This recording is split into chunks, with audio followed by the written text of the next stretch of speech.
Well, hello everybody. Welcome back to another snapshots and stories for this week. Wow, we're glad to be here. We got some great things to talk about tonight. In fact, we have so much to talk about tonight that we're going to. I think we're just going to kind of dive right in. So, what we're going to talk about tonight is composites. Now, what is a composite? A composite is anytime that you take more than one photograph and marry it to another, then basically that is a composite photograph. You see composites everywhere. Every advertisement that you see is a composite of a sort because they are layering the text over top of a photo. That is a composite. So lots of times you'll see pictures of maybe a model wearing a certain dress, and then all of a sudden they have her into another one, but nothing's moved except the dress. That's a composite. So there's all kinds of different types of composites that are out there that are used commercially. But tonight we're going to talk about composites that are used for artistic value and using them to kind of create maybe something that's in our mind that we want to shoot and that maybe we couldn't do with just one photograph. So that's kind of what we're going to talk about. So having said that, I'm going to let you open it up, Kate, if you don't mind. Sure. And we'll talk about a composite. We're going to show a lot of photographs tonight. Oh, and by the way, we have a lot of people that sent in a lot of pictures. And so we're going to try to get through as many as we can. And thank you so much for your contribution and for sending that in for us, because we really, really enjoy it. This is the part that we really like the most, is when you send stuff in and we get to talk about it on your behalf. Okay, so go ahead, Kate. Definitely. Okay, Paul, should I start with one of my own or should I start with one of my own? Okay, fine. Yep. So this one was taken outside. It was a very windy day. And the only thing that is composite, it's a very simple composite. I'm going to share my screen. Before I do, I kind of wish we were having live feedback, so I would ask the audience, what do you think is the composite thing in this photo? Yeah. Just one second. Here we go. Oh. Well, what do you think? What do you think is the composite item, or is there other things you think it's how many images do you think is in this photo, I guess? Well, you know what? I mean, to be honest, I can't tell. I would say that the moon background, perhaps, and perhaps the girl in the dress. So this is a picture of me in the dress. That's me in the dress. I've got a costume on, and those roses were given to me for my birthday. This is in my birthday at my birthday celebration. Anyways, regardless, everything is real except for the moon and the clouds around the moon. It felt like the photo was missing something, so I was like, you know what? Feels like a moon is missing. And so I guess it's three images. So the clouds around the moon and the moon itself, and then the main image. So, well done. Thanks. So I felt that was a good example of, a composite image.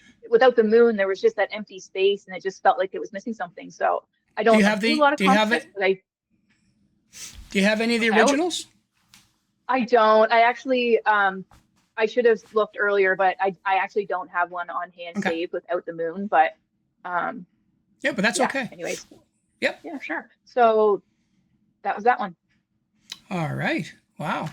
Yeah. Okay, I'm going to show one here. Just one sec. I'll get my thing ready.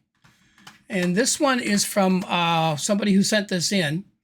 Now, just one sec. I'm going to see if I can do this correctly. There we go. Okay, so this is a picture of basically a nice country road. Appears to be fall. The leaves have fallen and so on. So this was sent in by Paul Wood. And I'm not going to read all the paragraphs because we don't have time to read all the descriptions. But I am just going to talk about what he's done because it's going to be pretty apparent as we go through them. So Paul likes to take a lot of black and white. So he had this image here and he thought, wouldn't it be nice if we had somebody in it? So then what he had done with this, he said, okay, to compose this picture, I think I like the way that she's going, and I think I like that first image. So let's see what it looks like all together. So there it goes. So he created an absolutely wonderful composite in a black and white. You'd never know, would you? Now, if you look at No. what's interesting about this too, excuse me, and it's important when you're doing composites, you always have to consider a lot of things. In the beginning, just do it just so you can get used to know how to cut and paste and do all that sort of stuff or blend. But in the case like this, it's really important to look at the lighting on her and look at the lighting on the ground and that kind of stuff Yes. because if you don't get that right, it won't look real, right? So there's the lighting on the ground Light on her. in the daytime. Mhm. There's the lighting on the ground from her. So because these photos were both in the same kind of environment, there's light pockets. So the light pockets work Yeah. well when you put them together, and then there you go. So there. So that's Paul Wood's Flawless. contribution. Thank you, Paul, for sending that in. Yeah, thanks for sharing that. Okay. All right, Kate. Great. Okay, so I'm going to talk about another listener who sent in a few of her photos. This is Hannah, and she sent us a few examples of how she uses composite photography. So we had a status online just kind of asking our viewers, like, how to use composite, like kind of tell us about your process. And so Hannah says, and I'll just bring up this first photo while I'm talking about her. Here we go. Oh, cool. Well, I think we all might recognize this guy. So Hannah says, I'm just going to read what she said. It depends on the story I want to tell. If I want to focus on a mini figure, I may also want to tell the story of where the subject is. Unless I'm focusing on the character itself, then I focus on the main subject and avoid layer stacking in post-production.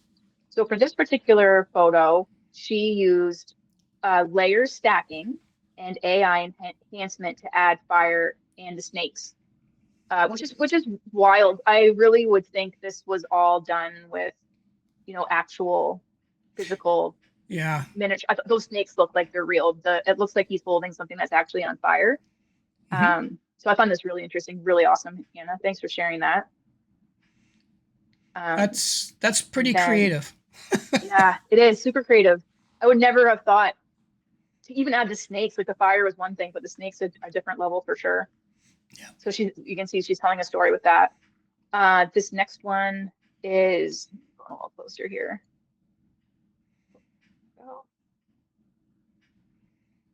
So this next one, she said that she used layer stacking and AI enhancement for background and color grading for the theme, which is Harry Potter.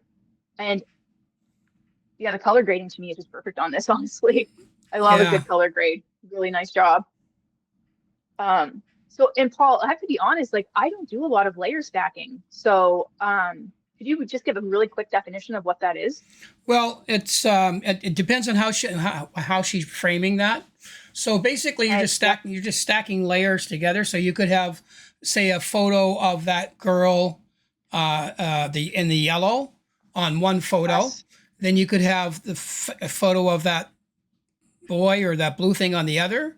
Then whatever she's using, whatever that umbrella type thing is, could have been another photo again. So basically, you got 3 layers. So now you're just stacking those 3 together, or one layer could be a color treatment, one layer could be a number of different things. So basically, that's what that is. Yeah. So is layer stacking and composite photography kind of a similar meaning, right? Like, okay, I just wanted to be clear on that. And then she sent us this adorable mushroom picture, and there's no enhancement on this, which is really great. I love it. And then she sent this final photo in. Oh, and this, two fellows, I think a lot of us would recognize as well. And for this one, she said that this was a use of layer stacking. Again, flawless. It just looks like that's the whole photo is just there, and there was really no enhancements. Honestly, it looks very natural. Yeah. If she was considering layer stacking, photo stack, or focus stacking, then that's another thing. And I have an example of that too, which is what she may have done, because she's using some pretty small macro close-up things. So sometimes the depth of field, cool. Sometimes the depth of field won't give you all the focus that you want. So then you can take a variety of photos in different levels, and perhaps that's what she meant by that. We'll get Hannah to let us know. harness for storytelling. And yeah, Hannah, if you want to send us some additional details about these photos, please do. And thank you for sending these ones. I really enjoyed looking at them. Okay, I'm going to stop sharing my screen now. Yeah, she does some really, really cool Yeah. things like this. There's I'll have to show you a part of her portfolio sometime. The stuff Oh, yeah, I'd that love to she's know done more. lately. Yeah, it's just really, she does really cool stuff. Okay. I'm really into her, sorry, I'm just really into her Facebook profile photo with the sword. Really cool. I'd like to know more about Oh that, yeah, Hannah. yeah. She's into cosplay. She's got so Cool. many artistic things going on, and her head is amazing. In fact, I'm going to show you some pictures of her that I shot a little later. But okay, so let's get into the next one. Now, this next one was sent in by John Goobies, friend of mine, photographer in the Moncton area. John, thank you so much for sending these in because I absolutely love them, and so we'll get right to it. I'm not going to read the description because again, it's we don't have the time because we've only got a half hour.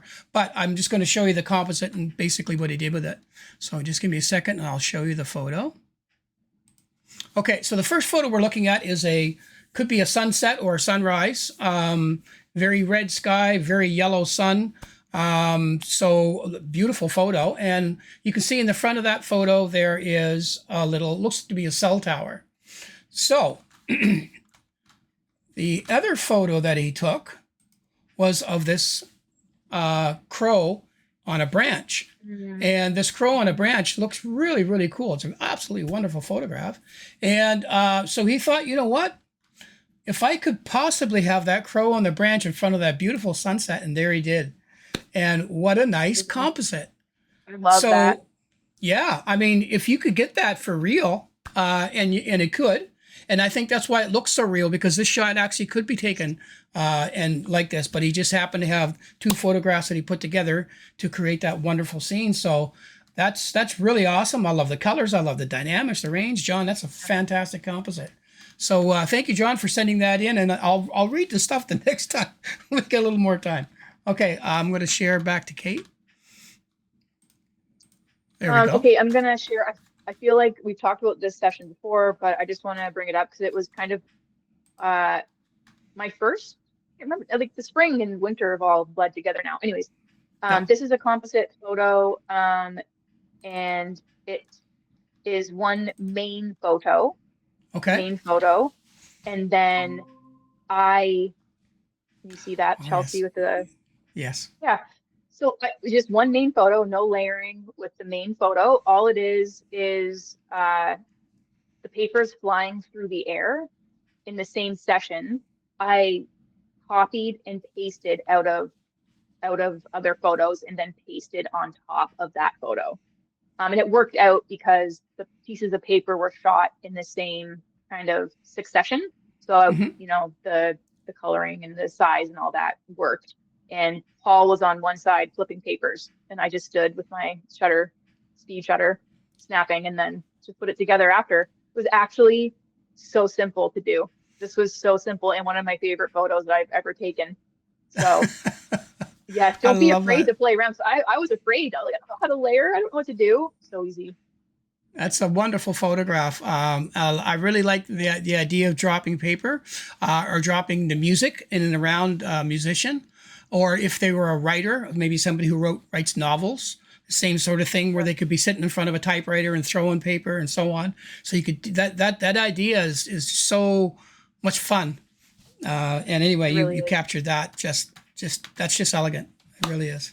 Thank you. Thanks for your help with it. Yeah, absolutely. I'm stopping my presentation again. There we Back to you. go. So you can see, with a few examples that we've given, and I'm going to show you a few more yet, but composites can be a lot of fun, and they're really not that hard to do. If you have Photoshop, and that's kind of where we do most of that. There are other programs you can use, and we're not saying give Photoshop because it's the only one. There's lots of software out there you can stack and do composite work in. But in Photoshop, they make it so easy. So there's a lot of things that you just couldn't do without doing some of these composites. But it takes practice, and that's the biggest thing with this is if you're going to try this, just go online. Go to any YouTube channel and say how to do composite beginner, if you've never done it. Don't go to anything that's too challenging, because some of them will take you down these rabbit holes you're not ready for yet.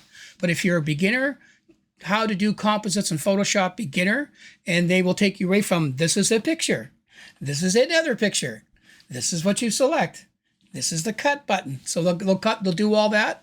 Once you do it once or twice, it is so second nature from that point. Kate, what was your experience? Yeah, I found the same thing. And honestly, I found if you do watch a few videos and then, just try it step by step, you'll actually probably find your own path that's somewhere in between. Because there's so many different ways. Sorry, my earbud just fell. So many different ways to get to the same place. So Yeah. I just feel that it could be different for everybody to figure out what way is best for them. So I try to avoid as many layers as I can. So like with that Chelsea picture, there was just, like I said, the one main picture, and Photoshop selection tools now are so fine-tuned that you don't have to painstakingly like drag it along the edge yourself. Like it's pretty good, has an good intuition to Yeah. select the edges that you need and have that precise cut, copy and paste. So anyways, yeah, so I found it was a lot easier than I thought it was going to be. And the same with the moon and the clouds. It did this it selected them perfectly for me, and I was able to just paste them on top of that photo. Yeah.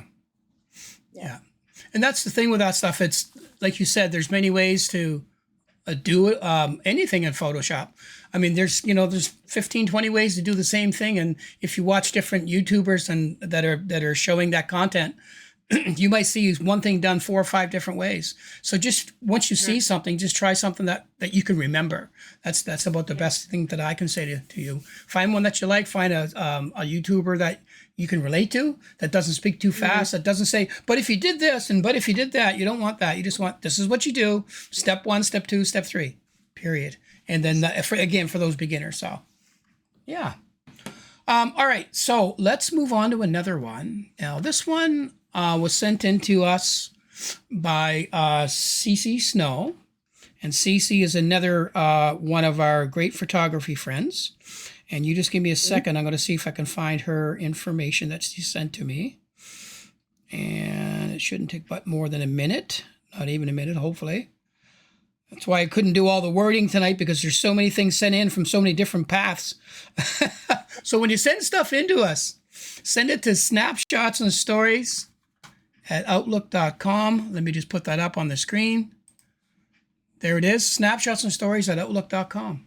So, and I'll put that on there too. And we have a Facebook page as well. And our Facebook page, we're going to start communicating there more. So rather than, because for me, when I asked for this, I asked for it on my personal page, and I should have went right to the other one. But I have more people right now on my personal page. So yeah, for sure. It's hard to make that transition. Yeah, absolutely. So let me just find Cece here. There she is. Whoops, I had her. Just one sec. There we go. So, all right, let's show Cece's photo.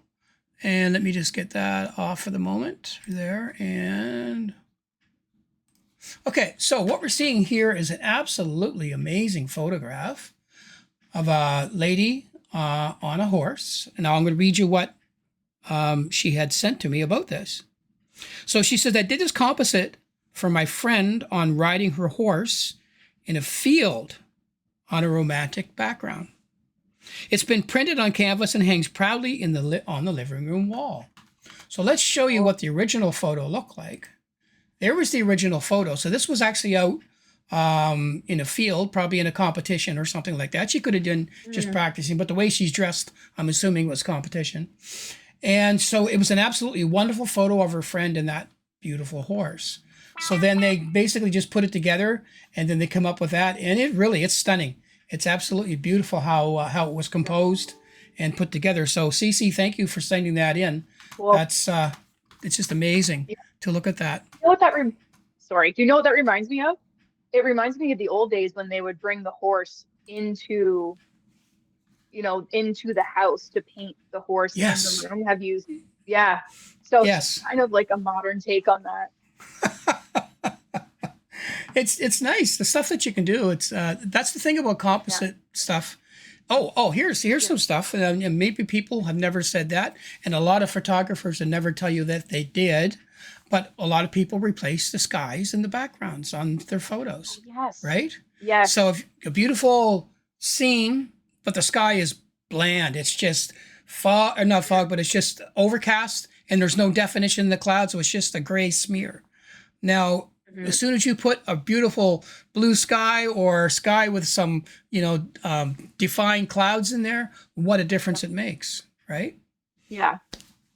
So here's a So, question. So mhm. especially now with the rise of, AI generated photography, well, I wouldn't want to say photography, art and that kind of thing. And, I feel it's ethical if it is generated by AI to say this is an AI generated photo. Mhm. Does that extend as far back as perhaps if you replace an entire sky and it's not the sky that you photographed, should you tell your viewers this is not, make a reference like, hey, a little enhancement like fake sky or whatever. It's a conversation that's come up over the years Yeah. with, some like people faking astral photography by maybe just finding some stars online and like pasting them onto their own photo. It's just how far do you take it? How Yeah. far, like, do people want to know exactly what is fake? Is someone That claiming to have taken the entire yeah. photo? It's like, I don't know, maybe it's case by case. Well, I mean, that all comes down to what you're trying to do with a photo, I think. If I'm just taking a photo, and sharing it online, and if I took a photo, the subject matter, I do it all the time actually with some of my bird shots. I'll take a shot of a bird. He's up in a tree. I'm pointing up into the sky because I can't get on, I don't have a step ladder high enough to get me up with him and trees behind him. So I got to shoot up. And lots of times Yeah. it's the most crappy sky you'll ever see. So lots of times I will put a sky behind the bird. The sky Hmm. doesn't necessarily make the photo because the subject matter is still the subject matter. But if the sky, for example, was something so dramatic that it just changed the whole focus of the photo, well then it's a composite. I mean, it'd be no different than the picture of your moon and you. I guess I keep saying the girl, but it was you in that photo. Did you Yeah. ever tell people that you did that? No, I did not. I did not. So, but not to And say I nobody would didn't know. think about being so transparent, just to say like this moon wasn't there. Yeah. To be honest, I thought perhaps when I posted it, so I only posted it on Instagram, that it would get more feedback and maybe somebody would comment on the moon and I would be fully prepared to say, oh, it wasn't real. So if we have time, I do have another photo. It was my first composite photo I ever did. Hmm. And I'm just going to show you real quick because I know we're running out of time. Uh, I can't find the original photo, so I'm just going to share it on my Instagram screen. Sorry about that. That's okay. I think you can see it. Yeah, so you see there, it's a the starry sky I find really makes that photo. It really kind of makes it like the hiker kind of staring up in wonder at the sky, and Yeah. I like that a lot. And so I privately messaged some friends who we had been in this discussion about, oh, so and so is faking their stars or so and so is whatever. And I sent it to some people and just said, would you ever know that that was fake? And they said no. But one person did say, oh, the stars don't seem to be in the right position for the time of year it was taken. So some people might pick Yeah. up on that, but me doing that photo was just kind of a point to make of, Yeah. can you tell I enhanced the photo? I don't know. I never did post it without stars.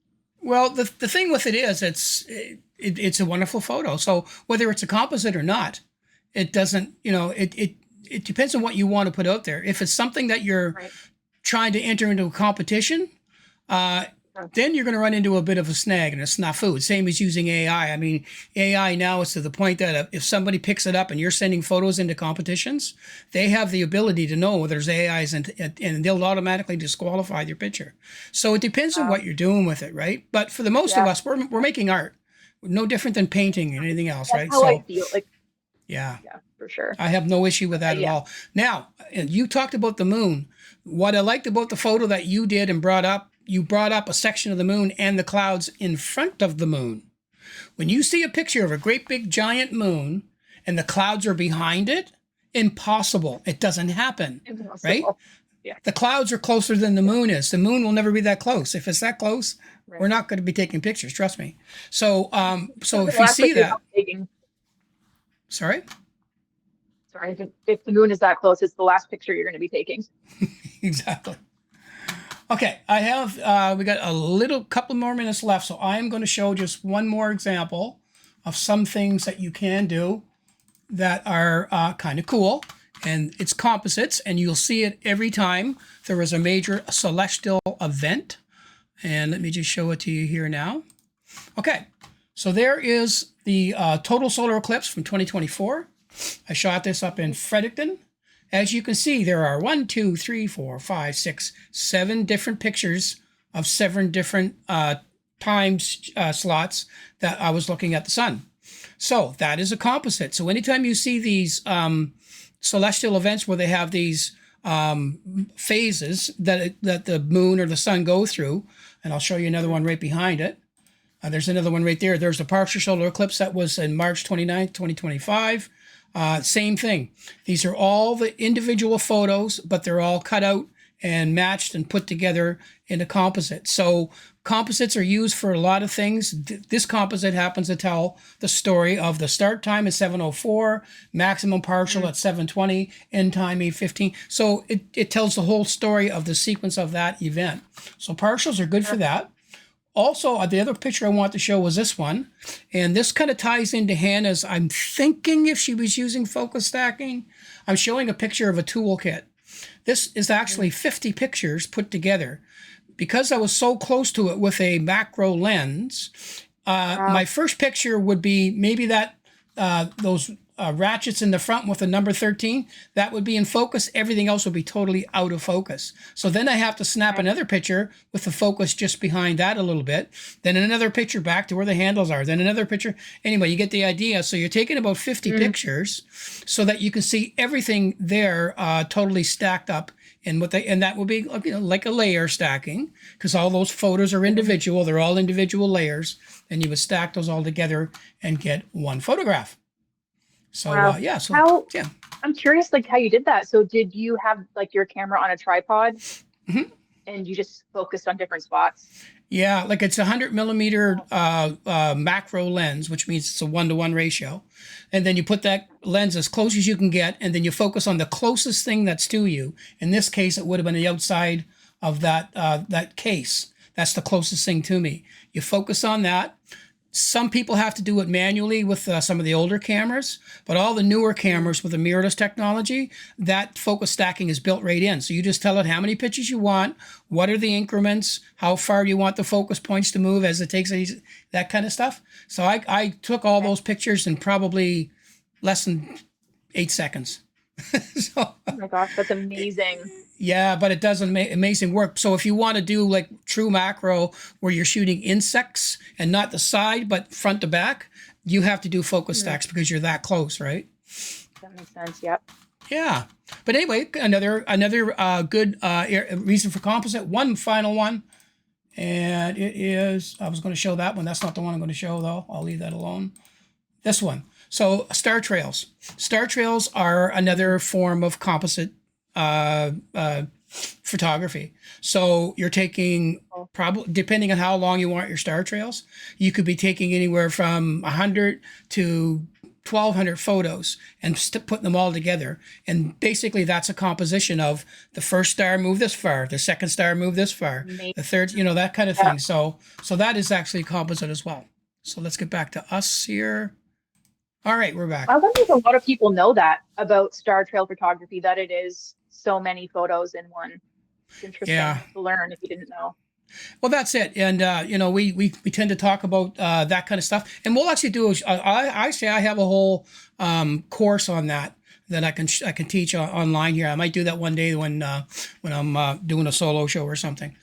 Okay, so we are at time, and we got it all in, Kate. It's pretty darn good. I'm proud of us. Okay, so everybody who sent stuff in, guys, thank you so much.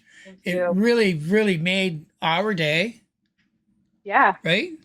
It made the episode. Absolutely.